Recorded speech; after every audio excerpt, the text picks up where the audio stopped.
Sir,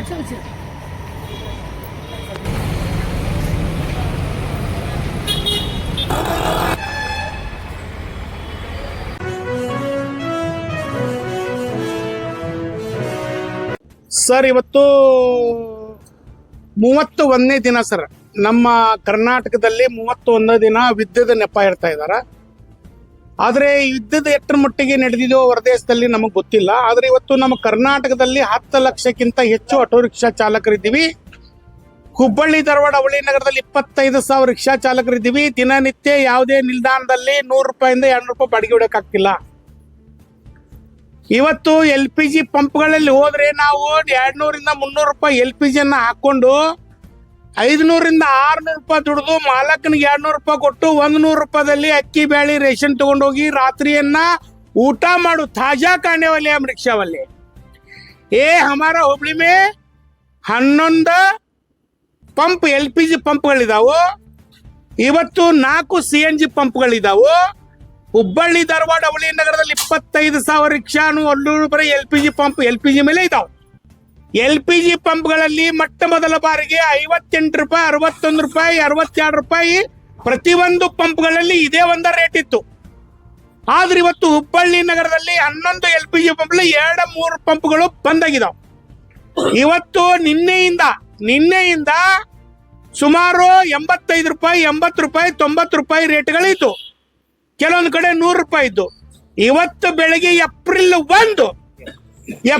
1 ಇಡೀ auto rickshaw ಚಾಲಕರನ್ನ April pool ಮಾಡ್ತಾ ಇದ್ದಾರ.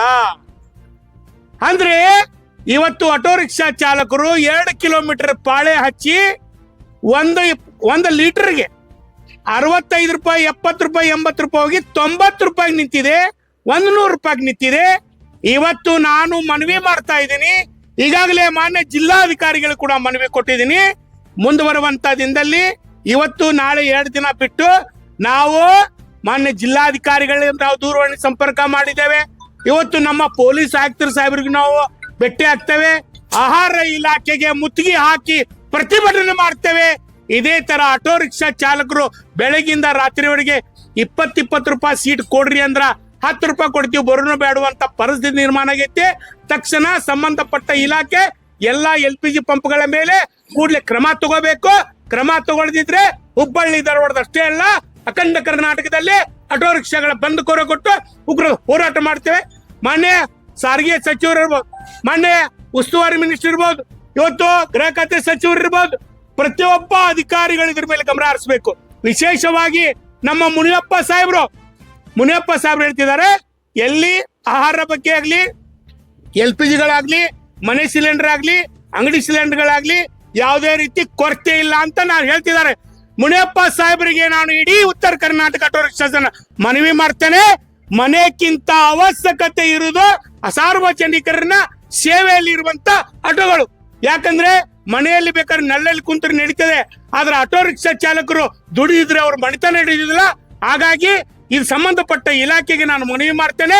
ಇಲ್ಲವಾದ್ರೆ ನಾನು ಕೇಂದ್ರ ಸರ್ಕಾರದ ವಿರುದ್ಧ ಉಗ್ರ ಹೋರಾಟ ಮಾಡ್ತೇವೆ, ಬಂದ್ ಕರೆ ಕೊಟ್ಟು ಹೋರಾಟ ಮಾಡ್ತೇವೆ. ಏನಾದ್ರೂ ಹುಬ್ಬಳ್ಳಿ ಧಾರವಾಡ ಅವಳಿ ನಗರದಲ್ಲಿ ಆಟೋ ರಿಕ್ಷಾ ಚಾಲಕರು ಏನಾದ್ರೂ ಆತ್ಮಹತ್ಯೆ ಮಾಡ್ಕೊಂಡ್ರೆ ಅದು ಸರ್ಕಾರ ಹೊಣೆ ಅಂತ ನಾನು ಮಾಧ್ಯಮಕ್ಕೆ ವಿನಂತಿ ಮಾಡ್ತೇನೆ.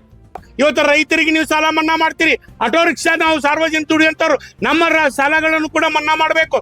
ಅದೇ ತರ ಆದ್ರಿಲ್ಲ, ಇಡೀ ಉತ್ತರ ಕರ್ನಾಟಕದಷ್ಟೇ ಅಲ್ಲ, ಅಖಂಡ ಕರ್ನಾಟಕದಲ್ಲಿ ಹಗಲು ರಾತ್ರಿ ದುಡಿಯುವಂತ ಆಟೋ ರಿಕ್ಷಾ ಚಾಲಕರಿಗೆ ಪ್ರತಿಯೊಂದು ಮಂಡಿಗಳಿಗೆ ಕಿಟ್ ನೀಡಬೇಕು. ಕಿಟ್ ಕೊಡದೇ ಇದ್ರೆ ನಾವು ಆಟೋ ರಿಕ್ಷಾಗಳನ್ನ ಇಲ್ಲಿ ಎಲ್ಲ ಒಂದ್ ಕಡೆ ನಿಲ್ಸಿ ನಾವು ಸರ್ಕಾರದ ಮುಂದೆ ಕುಲ್ಲಿಸ್ತೇವೆ. ನಮಗೆ ಊಟ ಆಗ್ಬೇಕು, ನಮ್ಮ ಹೆಂಡತಿ ಮಕ್ಕಳಿಗೆ ಊಟ ಆಗ್ಬೇಕು, ನಮ್ಮ ಮಕ್ಕಳಿಗೆ ಎಜುಕೇಶನ್ ಕೊಡಿಸ್ಬೇಕು. ನಮಗೆ ಊಟ ಹಾಕಿದ್ರೆ ಸಾಕು, ನೀವೇನ್ ಕೆಲಸ ಐತ್ರಿ ಆ ಕೆಲಸ ಮಾಡ್ಲಿಕ್ಕೆ ರೆಡಿ ಇದ್ದೇವೆ. ಇದನ್ನ ಮನವಿ ಮಾಡ್ತಾ ಇದ್ದೀನಿ. ಮನವಿ ಅಂತಾರ ತಿಳ್ಕೊರಿ, ಹೋರಾಟ ಅಂತ ತಿಳ್ಕೊರಿ.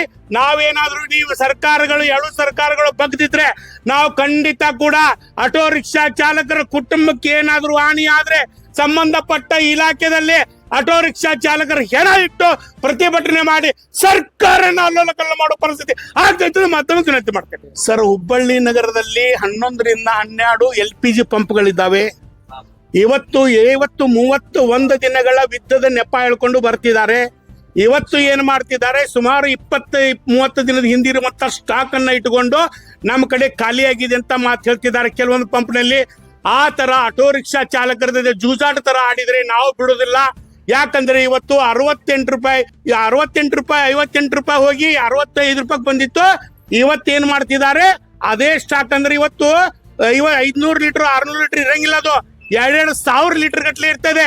2,000 ಲೀಟರ್ಗೆ 1 ಲೀಟರ್ಗೆ 20 ರೂಪಾಯಿ ಜಾಸ್ತಿ ಮಾಡಿದ್ರೆ ಕೋಟಿ ಗಟ್ಲೆ ದುಡ್ಡು ಆಗುತ್ತೆ.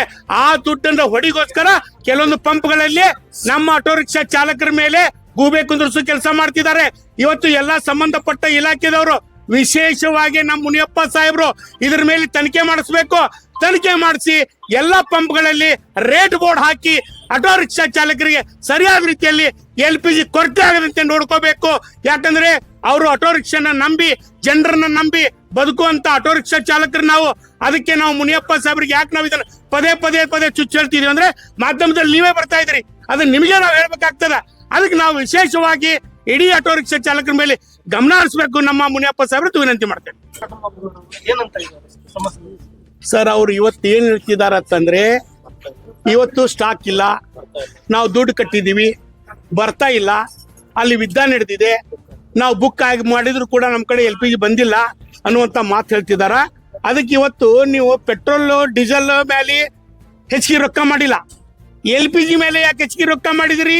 ದೇಶದಾದಂತ LPG ಮೇಲೆ ಓಡುವಂತ ವಾಹನಗಳಿದಾವಲ್ಲ, ಅದಕ್ಕೆ ಹೆಚ್ಚಿಗೆ ಮಾಡಿದ್ರಿ. ಅದೇ ನೀವು ಡೀಸೆಲ್ ಮೇಲೆ ಮಾಡ್ರಿ, ಪೆಟ್ರೋಲ್ ಮೇಲೆ ಮಾಡ್ರಿ, ಯಾಕೆ ಮಾಡ್ತಿಲ್ಲ ನೀವು?